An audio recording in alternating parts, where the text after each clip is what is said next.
an actor, but I mean, that was an amazing testimonial. It's true. That's. How's everybody doing? Yeah, it's day 2. Were there a lot of Zoom parties last night? There were a few, Yeah. but I think most people were kind of waiting to make it through tonight. Oh yeah, you gotta hold out for Snoop Dogg to let the real party start, right? For sure. Good. For sure. Well, I'm happy to be here. Thanks for having me.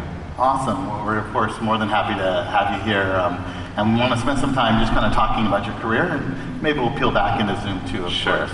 So, I guess for starters, how'd you get into acting? You know, where did that kind of come from, and what was your first performance?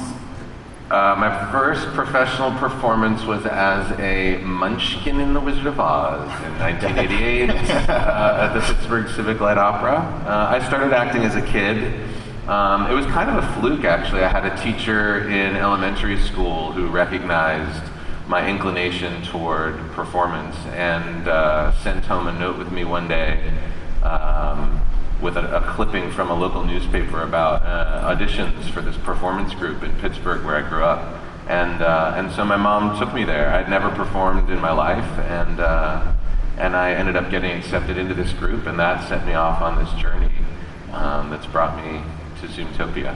Any chance you still have that note? I don't know, sadly. Good question. That'd be great. And then you do different types, you know, definitely stage, screen acting. What do you prefer? Theater, yes. I started acting when I was a kid on stage, and so my whole experience of what acting is filtered through theater, and I consider it the kind of foundation of my understanding of the craft and my vocation. So any chance I get to do theater, I'd take it. And if I could make the same living doing theater, I would probably only do theater, actually. But sadly, theater actors are grossly underpaid. That's a separate panel we should talk about. But you know, considering the amount of work and effort that goes into the process of creating a piece of theater, it's pretty shocking, actually, the inequity of compensation for theater actors. Inequity. So, you know, I'm a little scared to ask this question because you've played a few maniacal serial killers. I have. Some pretty dark roles. Of all these roles, which one do you connect with the most when you think throughout your career? Which psychopath do I connect? Well, any role. Maybe not which psychopath, but yeah. I mean, I feel grateful. You know, I sort of became most known for my role on Heroes, Styler on Heroes, which was a kind of, you know, that show happened at a time when I feel like things don't exist like that anymore, right? If you look at the way that the landscape of television has evolved in the last 10 or 12 years since that show premiered, things have changed so drastically that those kinds of network juggernauts don't exist in the same way that they used to. I mean, you still have things that catch the zeitgeist, you know, on Netflix or Amazon, but they occupy such a shorter amount of time because our attention spans have diminished significantly in the last decade, I think, in a lot of ways. But also there are so many more places to digest your content. So Heroes was still one of these like tentpole kind of network global phenomenons. And that really influenced a lot of people, and shockingly, you know, a large number of people still really kind of associate me with that character. So I would say because of the impact it had on my career and the opportunities that it generated for me moving forward, I feel very connected to that as a springboard into other experiences. But in terms of like an emotional connection, I think the character that I relate to probably the most is Spock, actually. You know, I really understand a lot about duality and the integration of the head and the heart, you know, intellect and emotion, and that's been a through line in my life. I don't think there's any mistake that I was cast in that role. Pretty big role. Talk to us about that then. How did you get started or involved in the Star Trek series? Yeah, I had been doing Heroes. I had been doing press for Heroes when I found out that they were making the movie, and so I just started talking about it in the press, actually. I wanted to do it, you know, and I felt like I wanted to work with JJ in a big way. JJ Abrams, who directed the first 2 films and produces that franchise. And so people would ask me in press for Heroes, is there anything else that you want to do, or is there anything on the horizon? And I just started saying, oh, I hear they're making this new Star Trek film, I'd love to play Spock. And that kind of got a little bit of traction, and the casting director, April Webster, had read some of those interviews. And so when they began casting the movie, she called for me to audition. I was the first and only person that they saw for that role. It's a pretty great story. So you wanted to be in Star Trek, and you were. You wanted to be involved with Zoom, and you are. Yeah. If there's any sales less appears, you just have to ask for. I was going to say, if there's any salespeople out there, you do have to ask for the order. I guess that's the lesson. Yeah. And I heard, It doesn't always work out that way, by the way. There have been plenty of stories over the years that didn't quite have that ending. It's not always that easy, huh? Yeah, you can't win them all if you don't win the first one. There you go. I also heard that before he passed away, you and Leonard Nimoy became pretty good friends. Can you talk to us a little bit about that? Yeah, Leonard was an incredible man in so many ways, and he was enormously supportive of me coming into the franchise and taking over the role.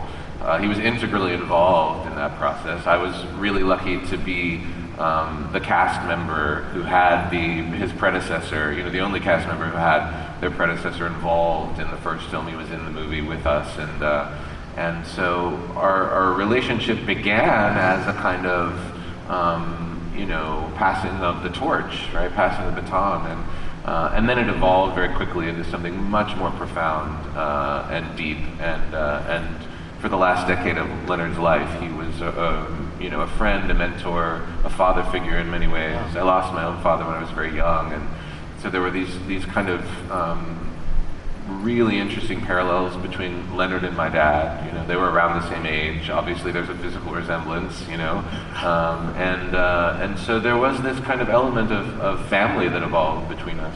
Still very close with his wife, Susan, and so yeah, I was very fortunate to experience Leonard and his unique perspective on the world, and his tireless imagination and curiosity, and he was an incredible photographer, art collector, philanthropist.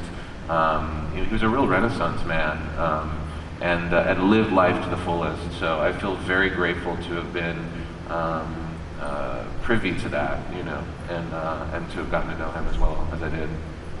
Any one lesson that you feel you took from him, if you just think back, maybe? I feel like there wasn't any kind of, there wasn't any soundbite or quote that he gave me over the years, but it was really just about observation, watching Leonard age gracefully, watching him, not slow down. And as he got older, and, he had some physical limitations and health limitations at the end of his life, but they never impeded him from engaging fully with his family. He left nothing undone or unsaid when he dropped his body, and I just feel like, there's something so powerful about that, living life to the fullest, engaging life to the fullest up until the very end.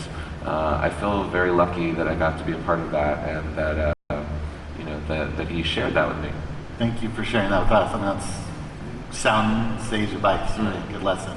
I recently read an article that said how quickly people walk in their 40s determines how they're aging. So, FYI, all right, walk fast. Well, which I do. So I was like really glad when I read that article. Like, I live in New York, and I sort of beeline everywhere, and but it's interesting, the idea of getting older and what that means. I look at my experience and my life from a different perspective now, and I'm actually really grateful for it. I know not everybody is, but I feel like aging is an opportunity to evolve and to grow and to carry lessons that you learn, kind of hard-won lessons that you learn along the way with you. That's good. I'm definitely a fast walker, so now I'm feeling better. There it is. And when the doors open later on today, now there's gonna be a lot of pressure for how people are moving. So there's gonna be. We should set up a treadmill in the corner for anybody that's over 40. So, and I hear it sometimes from actors that sometimes they keep like a memento, you might say, from the set, from the stage. Any mementos that kind of come to mind that you have with you that you kind of maybe, I won't tell anyone, don't worry. Oh, you won't? Just couple thousand people. I'm not a big collector of things. I'm one of those people who I really like to declutter. Yeah. You know, I go through. I don't acquire things without getting rid of things, and I don't like. Sometimes I feel like maybe I should collect more as I you know, Leonard, for example, donated his whole archive to, I think, Boston University. He's from Boston. It might have been Emory. I don't know. He donated his archive to a university. But the fact that he even had an archive, you know, is like, oh, I should get one of those. Yeah. But I don't, you know, I collect from Star Trek. I did abscond with a few pairs of ears. I've publicly stated that before, so I feel like that's not, I can't get in trouble. I keep little things along the way, you know. But nothing really major. Like, I'm not a big poster. Like, you know, anytime you finish a movie, the props people will be like, do you want your chair back, you know, that has your name on it and the project? And I'm always like, no, I don't want that. You know, I'm just going to go in a box somewhere, and I don't keep things like that. Experiences. Experiences, right? Yeah. Memories, photographs, those kinds of things, sure. But I don't like to be laden with a lot of stuff. Makes sense. And now you've taken over kind of a newer show, or I guess somewhat related to Leonard, ironically, In Search Of. Oh, In Search Of, on the History Channel. Yeah. Talk to us a little bit about that. Yeah, they called me a couple years ago and they said, we want to reboot In Search Of, which I remember from being a kid. Leonard hosted this documentary series that explores mysteries and unexplained phenomena from around the world. And as a kid, it really I remember it really scared me. You know, they would do like Bigfoot or the Loch Ness Monster or the Bermuda Triangle or, you know, these kinds of things. And so they asked me if I would be interested in replacing, you know, him and rebooting the franchise. And it was an interesting concept. I said yes, because I was, I mean, first of all, anytime I have the opportunity to kind of honor Leonard's legacy, I feel like, yeah, let me explore this as a possibility. But I thought it was a great opportunity to take what they had made in the 70s and 80s and update it and evolve it in a new direction. So I said, I'll do it, but I'll only do it if I can be on the ground traveling and doing these interviews. And my schedule worked out at the time that I was actually able to do that. So the first season of the show, I traveled all around the world. We did 10 episodes. You know, they wanted to do some of the sort of, they called them blue chip episodes, sort of in homage to the original series, and I wanted to do some new, kind of more updated, relevant to today's culture and society episodes. So we married those two ideas, and we went off and shot 10 episodes, and it was a real success for History, so we just did a second season. Unfortunately, my schedule wasn't so flexible this time, so I had to kind of hang back, and I'm a little bit more in the studio, more in the spirit of the original show for season 2. But it's been cool. We've had a really good time. That's cool. Yeah. Some of the hard questions. Do aliens exist? Well, I mean, I feel like it's probably unsurprisingly very arrogant of us to consider that we're the only form of intelligent life in a universe that spans, you know, 93 billion light years. But there's no discernible proof, and one of the things that the show has taught me is that I'm a real fan of empirical evidence.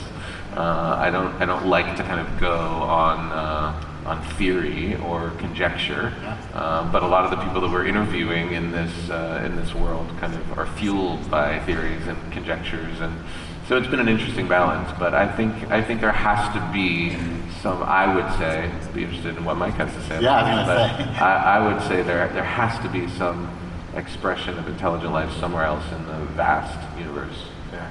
And how about time travel? Is it? I mean, yeah. What about it? I saw there was an episode on time travel once.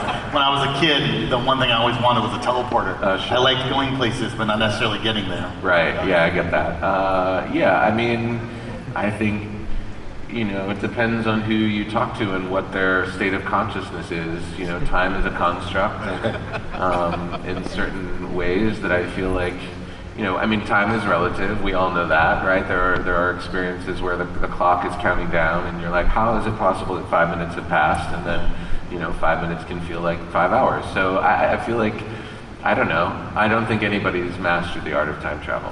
If you're getting me to an answer. Let me know when. Could you imagine if I was like, oh no, yeah, there's time travel. Yeah. The guy that we talked to in the time travel episode was one of the more, he was one of the tougher sort of subjects that I had to interview, because I had to really act like I believed what he was saying. But I was like, dude, what? Can't quite get on board with this. But it's fascinating. Yeah.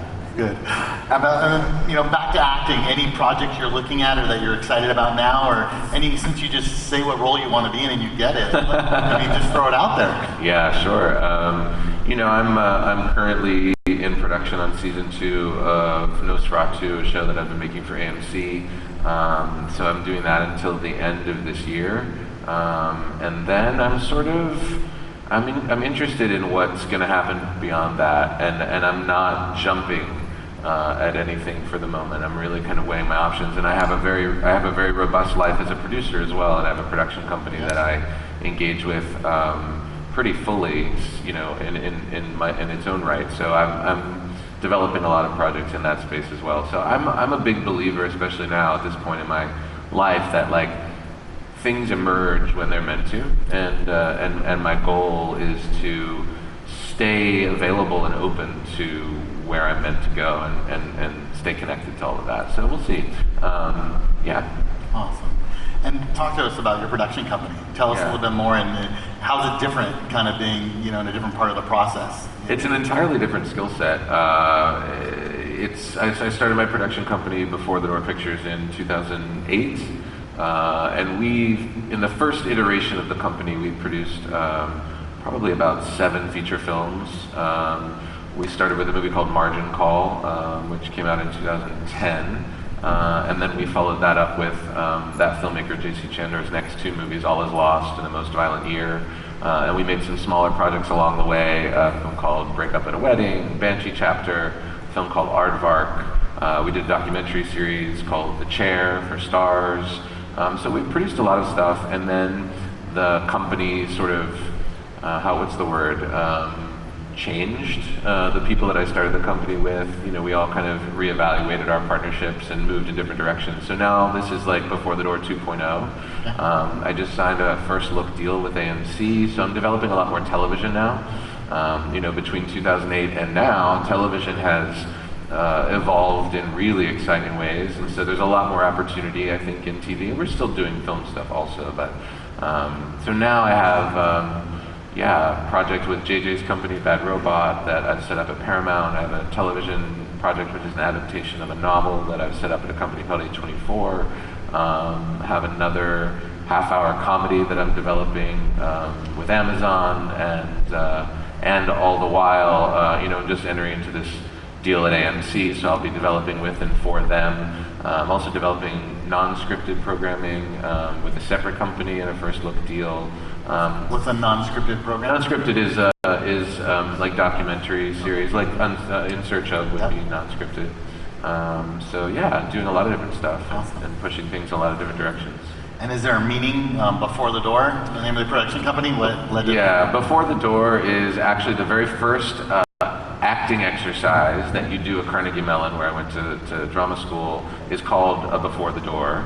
And you have to come up with a given circumstance, and they put like a door frame on stage, and you as the actor have to come to the stage and come up to the door, but your given circumstance makes it difficult to go through the door. So it's a silent exercise, and you have to kind of live through the dilemma and arrive at the decision to pass through the door. So the scene ends when you go through the door. So we wanted something, I started the company originally with 2 friends of mine from college. We wanted something that kind of acknowledged our shared history, and was an homage to our drama school days. And there's something interesting about, that notion of, well, what is on the other side of the door in the context of storytelling, right? What's possible, and what are the characters about to go through, literally and figuratively. So we thought it was an apt name. It stuck.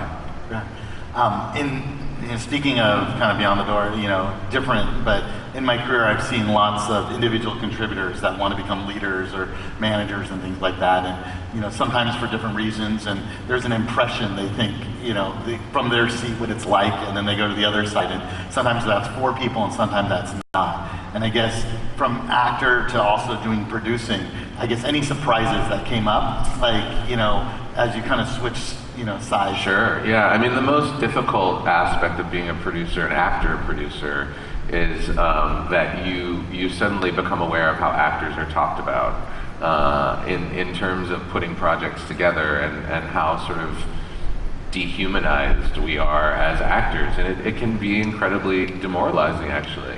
We are commodities. We are valued. We are interchangeable. We are expendable as actors, and so to kind of maintain an integrity and not attach to that aspect of the business, I think, is a huge challenge for anybody. Whether you're struggling to become a successful actor, or you're a successful actor struggling to maintain your success. I think having a solid foundation, a solid, balanced ego, I think, is really important, and learning about that whole side of things. Putting projects together,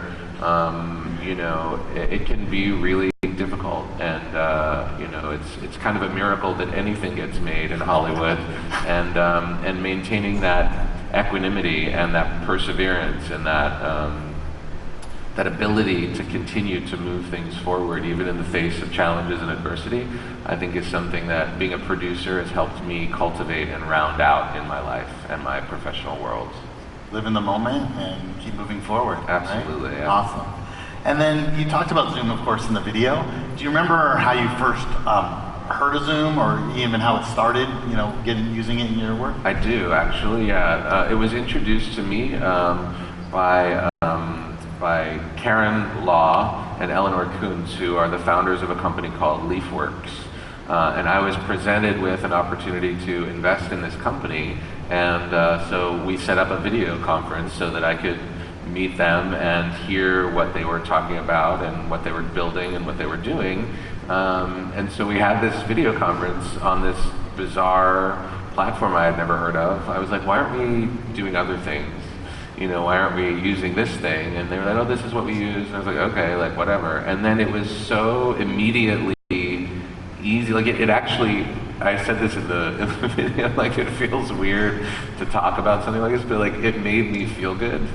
And it was so immediate, and like as soon as that call was over, I was like, okay, well, this is what we're using now from now on. And I've never used another platform since. That was about 2 years ago. And funny, like years later, I tried to bring it back around to Karen and Eleanor. We were on a conference call, and I was like, wait, have you guys ever heard of Zoom? Like, it's my favorite thing. And they were like, we introduced you to it. Like, I kind of took the propriety of it. It was like, it's mine, and then no, it wasn't. But yeah, so it just became an immediate thing. I don't know, there was just something really easy about it, and I use it for all of my work video conference needs. We have lots of, United Talent Agencies, a customer, Fox. and Vox, and lots. I want any other famous folks you've met with. I just want to make sure we're giving you the proper referral credit for any. Well, anytime I have a meeting with a filmmaker or other actors or writers, or I use it on. So I use it on every level of my production company business and also my life as an actor. So I've gotten jobs over Zoom. I've hired people over Zoom.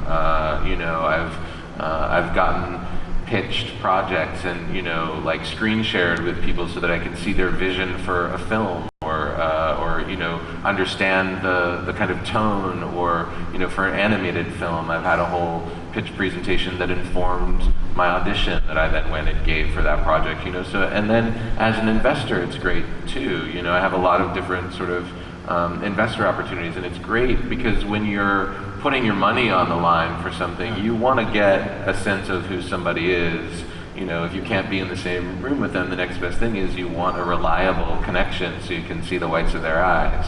And Zoom is so reliable. That's the other thing about it that I find. It's very user-friendly. It's very easy, and And yeah, and so then I guess about a year ago, I called up my team of people that I work with in the commercial space and in the corporate space, and I said, these are the things that I'm interested in. Why don't we reach out to Zoom and see what is their landscape of relationships with celebrities and how can we get involved, and so that began the conversation that brought me here, and I feel really grateful to see so many people here, first of all, and to know the trajectory not only of the company but of this event, to go from 600 people in year one to 1,300 people last year to almost 3,000 people this year. I mean, it's clear that the company's on an upward trajectory and kind of anticipating customers' needs in a way that's really exciting, and I think is really revolutionizing this space of the industry, which is so important to so many other industries. And there's a symbiosis to it, I think, that is really exciting, and I feel happy to be a part of it. Well, I think Eric said, 2035 will be be better than 2035. Face to face. So mark, he can finally retire. Mark your calendar. Yeah. I'll send you a hot coffee. Great. And then you mentioned investments. How do you think about that? Was that from a financial side? Was that from a business acumen side? What's driving some of that focus into the investment world? Well, I'll tell you what I don't love, the stock market. I know Zoom just went public and that's exciting, but I just don't, I've never understood it. It just, to me, it's very abstract. I'm just like, my mind doesn't work that way. So I like to engage with things that I can understand and things that I can see. So a lot of my investments are either entrepreneurial in terms of identifying startups or young companies that I feel like I could believe in and grow with, or real estate. I love real estate. So I like to engage financially in things that I like to engage with in my life. And LeafWorks is a prime example. LeafWorks is an incredible company. Karen and Eleanor were here yesterday and we did a broadcast studio conversation with them, but they're two PhD botanists who got together and decided that they could use genetic testing to help influence and preserve integrity in the herbal plant market. And we're all consuming so many different supplements and herbs that have claims of organic and there's a lot of gray area in this space, and so these two young women came together and decided that they could really make an impact on this industry. And through this platform, I was able to really get ignited by what they're doing. I'm very interested in plants and plant medicine, and I've traveled around the world and had different experiences in the Amazon, and I'm the properties of plants that can be both healing and illuminating for humanity and human consciousness is something that I've been long fascinated in. And so the opportunity to work with a company that sees that and sees the practical applications of that is something that's really exciting to me. And I've been involved with them since that first Zoom call and supported them, and watching them grow and hit all the benchmarks that they've set for themselves has been really exciting, and it's something that's tangible. So it's something that I feel like I can be connected to. But I encourage anybody out there that has any interest in that space to check them out and their company. It's called LeafWorks. They have a really cool website that talks about the work that they're doing, and yeah, check them out. Awesome. And is evaluating an investment or even a role, is it any different when you're deciding what to say yes to, what to say no to at this point in your life, or how do you? Oh, that's a good question. Yeah, I think it's kind of similar. I mean, it's always a gamble, right? I mean, if you're putting your money on the line for something, you have to really believe in that thing, right? You have to really believe in that project or those people or what they're trying to accomplish. And when you're putting your artistic value on the line, you also have to, really get a sense for somebody. You're putting, as an actor, when you're signing onto a project, you're putting yourself in the hands of a filmmaker, and you have to really be able to trust their vision. And so I feel like there's similarities to the risk involved. Right? Risk and reward is really what you're talking about. And when you have an opportunity to see somebody, I think that mitigates the risk, or at least informs the level of risk that you're engaging. Makes sense. All right, let's do a couple quick questions. We'll do a speed round. Okay. First one, favorite actor, can't be yourself. Emma Thompson. All right, Emma Thompson. Favorite movie? Oh, that's a tough one. I asked Oliver Stone that question once, and he got mad at me, like actually mad at me. Like, you know how many movies I've seen in my life? Like, I can't possibly narrow it down to one movie. I'm like, okay. Sounds like me telling my kids which one's the favorite. You know? What'd you say? Like sound like my kids. You know, Yeah, totally. Which one's the favorite? Yeah. I would say, for sake of this conversation, let's say Magnolia. Magnolia. And superpower, but you can't take my teleporter. Invisibility. Invisibility. There you go. Favorite city? Morocco. Morocco. Marrakesh. That's not Morocco's a country. Marrakesh. Okay. The city of Morocco is amazing. I encourage you all. Marrakesh. Fair enough. Guilty pleasure. Sour Patch Kids. Gross. Gross? Gross? Stop Really saying. gross. And then if you weren't acting or producing, what would you be doing? I might be either a psychologist or a designer. Okay. And one last question, and you don't have to speed around this, but as you know, the theme for Zoomtopia is gratitude. Yeah. When you think about that for you, what are you most grateful for? I'm grateful for a lot. I mean, I think gratitude, for me personally, it has to be a cornerstone of my experience. I don't think you can really evolve without it. And I think it's difficult sometimes in our culture, in our society, to be grateful because we're so conditioned to look at what we don't have. Social media has really, and that's like an interesting, I about 4 months ago now, I think, 4 or 5 months ago, I made the decision to just get off of social media altogether, to delete all of my social media platforms and to not have a presence anymore in that world because I feel like it's so insidious, right? And we've all, our brains have really rewired in certain ways to kind of look at, what other people are doing, what other people have, where we should be, and for me, I felt like it was a real impediment to gratitude. So I feel grateful for the opportunities that I've had creatively, professionally. I feel grateful for the people who are in my life and who hold me accountable to a standard of living that I set for myself years ago. And so keeping those people that I've been friends with for a long time around me is really important, and I feel really grateful for that. I feel really grateful to have traveled as much as I have and to travel as much as I do because I love it.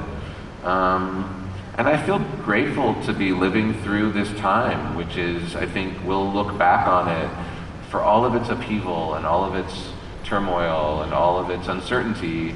I think that there's a great opportunity for us to step up to what we're actually capable of, how we're actually able to be accountable to one another and hopefully evolve. That's really the bottom line, right? We have to evolve, and evolution will come one way or another. Whether we're on board with it or not, it's an inevitability.